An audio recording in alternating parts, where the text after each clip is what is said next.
Yeah, what's up, people? How is everything? How is everything? What's up? What's happening? We're looking at the transfer market that's coming in, the in and out. I see Juventus and Milan are interested in Marcel because Marcel is pushing Rabiot out of the team. Like, my bro, you can go, my friend. Enough, your service enough, and it's high time you leave, and it's something else. And I was like, I don't know, but yeah, that's all from Juventus. Tottenham 60 million agreed on Eberechi's. Eberechi. All credit to Tottenham. 60 million has been agreed. I don't know what's happening with Tottenham. It's become a lethal team because when I look at all of the players, like, they have kind of youngsters coming in, which is something positive and something good. And I don't know, what do you think about that? Give me your voice. We're talking about average Eze, ne? We're talking of a special player, man. I like Eze a lot. I like Eze a lot. I thought at some point I thought Arsenal were gonna sign him, but they couldn't. Clearly, they were not going for him. I don't know what happened because they were part of the team that wanted him. But I'm happy, man, if Tottenham get them in because Eze can create more chances, bro. And having Eze and Madison in their midfield because Eze is like it's more of a versatile player. Eze can play in the midfield, can come from the left, can come from the right. Like he's so creative, man. And if Tottenham have secured this, that's what I say. That we always say, like people always say, no, when it's always new season, always this is gonna be exciting, this is gonna be what. But trust me, this season is different. It's different from all the seasons that we've always talked about and say exciting and all those. This one is different, man. I'm here for Tottenham because that's a special player there. That's a good signing. That's so sad in the sense of whereby you see a great winger going to another Premier League team, and you're still stuck to your old skills, and there's no positivity and things that are coming to your team, which is something of very something so concerning. It's still the ISAK saga continues. Newcastle are saying, my friend, you're not going anywhere. I don't know. This Newcastle saga with Isak. What's your take? What is happening? I'm talking about Isak. He said, you see some news where I think the president of Newcastle said he's never going to play for Newcastle because of what he did. Isn't he boycotted the club? He said he's not going to go for training. He's going to go on because he wanted to leave. So I think I saw some news saying he's not going to play for Newcastle. That's remember when I was asking you, I'm gonna be worried if he doesn't get signed this transfer window because what's then gonna happen to him? I don't know, man. But clearly, you can see if you saw the first game that Newcastle played, you can see they really missed the guy because, yeah, man, that man is a beast. He's a beast, and you can see they missed him in that game. You can see that if Liverpool were to finally get Isak, man, I don't want to lie to you. I'll be going with Isak for the golden boy. For the golden boot, you mean to say I'll be going with Isak because man, that is a special player. And it's not nice, man, when the type of player that he is, to be in this kind of saga where I don't think it's a good thing as a player, no matter how star you are, no matter how you've improved and become someone who's wanted by many clubs and stuff. I don't think it's good for you to then now say, I'm not coming for training, I'm not doing this because I want to go out. I don't think that's good for players because what's then going to happen if you don't get signed on that window? Because now we're talking like we left like 2 weeks, if not like a week. I'm not necessarily sure when exactly is it like officially closing, but nothing has happened yet. If nothing happens, then what? So the Isak saga, man, it's just something else. But hopefully, it's gonna go to Liverpool, or they're gonna resolve the issue with Newcastle and the place for Newcastle. He must do what is best for him. It's really sad, why, because you don't see that talent often anyway.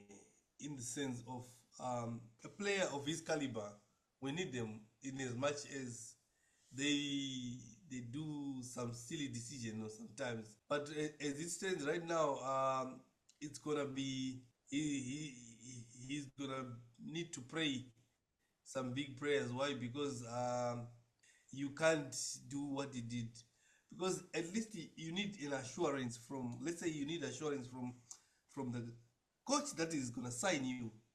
Yes, players always boycott training sessions and stuff, but on this case, excuse me, but on this case, it's very special. Why? Because Alex Scott is not saying anything.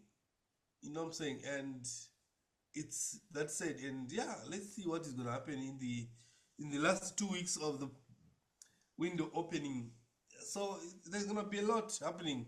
And again, Manchester United, one away team, Garnacho, Anthony, Sancho, the rejects, those players that the coach said, I cannot work with you. But I feel at one point Eric Ten Hag scammed us big time. How did we allow Ten Hag to give us, to make us pay 100 million for Anton? That's so wrong. I smell a very big fish on this thing because me personally, I think there should be a law whereby if the coach is gonna do such a thing like this, there is a way you should pay back all the money, because I really don't understand, because at the end of the day, it's the club who is losing 100 million for Anthony. Now we are missing out on Baleba because the club doesn't have money. And the other worst part of the story is Sancho is rejecting club. He rejected Chelsea's offer. He rejected Dortmund's offer. Now he has rejected Roma's offer because he knows 350 is coming from Manchester United whilst I'm seated. That's bad, man. Like it comes back to what me and you are talking about now. I don't think these football players they play football because they enjoy playing football. Like how us as fans enjoy watching them play and all those. I feel like some of them they're just in it for money, man. Because if you're Jordan Sancho now, you would do exactly the same thing that Rashford did for him to go to Barcelona. Rashford has to cut his salary so that Barcelona can come through for him. That's the same Exactly. mentality that Sanchez should have if you want to play football. Because trust me, this is business. As much as we like soccer and we enjoy watching them winning and losing and all those, this is business at the end of the day. These clubs are too clever. They know that Manchester United don't want you, and there's no way that you're gonna play for Manchester United. And now those scouters now come and say, "This is what we offer," because they know you don't want him. It's either you're gonna lose on him just sitting doing nothing, or you're just gonna take that man. So I'm sure Manu was going to let him go even with 15 million or something. But I mean, if a player is rejecting bids, like I then don't understand. Like, do you want to play football or just in it for money or what's happening with you? Just go. A player like Sancho, a player like Anthony, a player like Canacho. If the club is allowing you to go with even 5 million, go because you're not gonna play. You're not gonna play it, man. And we're not gonna play. We as fans, we've already lost that love that we had, that bond that we have with you. It's done. Now our love is on other players. Kuna, Mbeumo, Sesko. So leave. Just leave the club and find another club to play for yourself. But I don't know, man. If he's rejecting bids, I don't know. But I think maybe it might cost us as well. Or it might cost the club maybe too much if they were to terminate his contract because I can see other clubs they do this thing of terminating contract and stuff. Just terminate his contract, make him a free agent. He doesn't have a club. Then you figure out if he wants to play, if he just want to sit. Yeah, that's what and I heard like midweek Garnacho was trying to pull out his stand on Manchester United. Like, I'm not going. I'll just eat the money once I'm seated. And James Wilcox is he even give him a word of himself, like, as long as I am the sporting director of this club, you never wear this badge again, and will demote you. We're not gonna terminate your contract. We'll demote you and go play with the reserve team, not even the other 23 reserve team. So again, for Ganacho, I understand because Ganacho is so loud. I didn't know he has such a weird behavior like that. One, you finish the season missing out. You're missing out. You finish the season with less than 10 goals. Then it's still right on your wall. You're not even CR7. CR7 won everything in the Premier League. So I just don't understand what is happening with these kids, and it's very bad. Let them go. Like you said, the ball is gone, the love is gone. For me, especially Ganacho, I didn't. I liked Ganacho. And it's all gone. And we're saying let it be. We'll see what it means on the other side. We'll meet one way or the other. On the other news, we cannot go on this one alone. On the other news, Nemanja Matiki contract has been terminated. It's just yesterday when he was playing for Lyon. Matic was busy talking some things. I didn't know he's that old. He's 37 years old now. Nemanja Matic, ever since, you know one thing about me, when you leave United and you're not that much of a great, close player to me, I don't follow you where you go to see what's then happening and all those and all those. No. There are certain players that I follow to see, okay, what did Rashford do? What did David De Gea do? What did Cristiano Ronaldo go and do? These Nemanja Matic, Juan Mata, Mkhitaryan and all those, we just meet when we're playing at your team, maybe in the Champions League or in the Europe. Other than that, I don't I don't really follow you what's happening in all those, but Madrid wanted to pull some stands on Real Madrid wanted a swap deal Rodrigo for Saliba, and I think it didn't go well with Arteta because he's like, now I don't need Rodrigo. I have a finisher. I have Jokeres who can score goals, which is something that he can reconsider. And I don't Madrid is if Madrid started coming like this, they're gonna come all out next season and they'll take him out. You never underestimate Madrid when it comes to the person that they want. you know, if you are Arsenal right now, regardless of business or what, you don't want to be selling your best players unless if the player wants to go. If you're Arsenal right now, you're not letting go of Salib, you're not letting go of Gabriel. Because as much as we like it or we don't, Arsenal right now should be that team that is like, you know what, we're going for the Premier League. We're going because they've went for too long now without any trophy whatsoever. So they have to stay with the team and build that team to win something. Then they can start doing business and all those. Right now, it's not for them to sell and don't do that. Let Liverpool do that. Let Man City do that. Let other clubs do that. For Arsenal, they should stay with that strong because that defense is intact, man. If they let go of Salib, that defense is going to be something else. Chelsea are still after Harvey Simmons and Garnacho. They need to offload. They've 10 dead woods that they need to offload. Ubao Sterling, this left back, Chilwell, Christopher Nkunku, Fofana, they got a bunch of these other players that they need to offload first before they sign these two.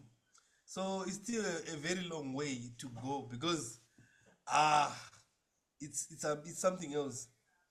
And Bundesliga, Diaz shines and Kane. Yo, I'm happy for Diaz because Diaz after that switch from Liverpool and you get the first game you shine like this. This is what I'm talking about. The top notch. Luis Diaz. Luis Diaz is a good player, man. That man is a good player. When Barcelona were going for him, I thought they were gonna catch him. That one is a good player. A very good player. I'm in love with South American players. No one can convince me otherwise. I'm in love with South American players. I love them. Those guys, they will deliver something for you, man. South American players, they are intensive. They are working great. Everything. For me, Luis Diaz. I knew it. I knew it that Bayern might be a little bit of a threat now. Because imagine having Diaz on your left and having Olise on your right. Oh, Kane on the mid. They'll be running. They'll be running. They'll be running this time around.